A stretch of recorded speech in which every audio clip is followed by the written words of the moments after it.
In 1930, India was still the jewel in Britain's imperial crown, but a small man in a loincloth was proving to be a very rough diamond indeed. Mohandas Gandhi, rebel and holy man, was organizing the vast masses of India in an unprecedented resistance movement. There was no hint of it early on when, after a privileged life in India, Gandhi had studied law in Victorian London.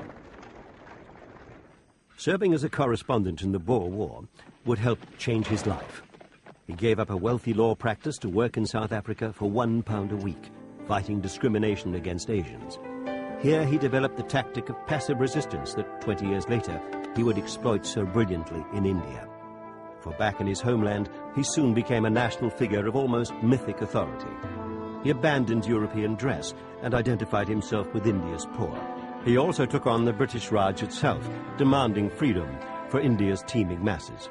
But now, in 1930, those masses were being mobilized. Gandhi had called for a march to the sea to protest the salt tax, and his people responded.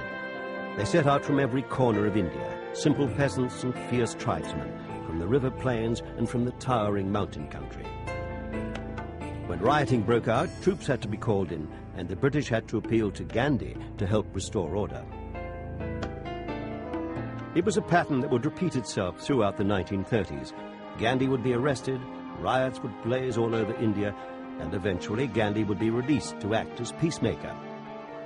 It was in 1946, with a new British government in power, that Gandhi was summoned to the Governor-General's palace in Simla.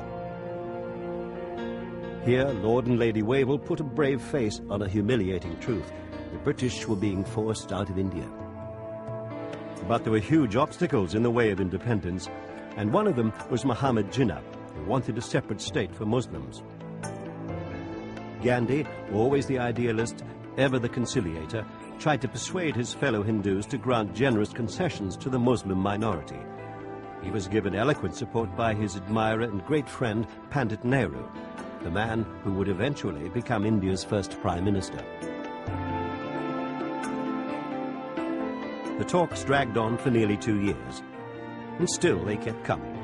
The diplomats and negotiators, the party chiefs and tribal leaders, the appointed spokesman for India's great cauldron of different cultures and different religions. There were ministers from Britain's new Labour government trying to unravel a mess that was not of their making. But for all the handshakes, there would be no real meeting of minds. The split would remain. When Gandhi learned that his beloved India was to be divided, he was heartbroken. When Hindu and Muslim groups attacked one another in a rage of disappointment, Gandhi began a fast in protest.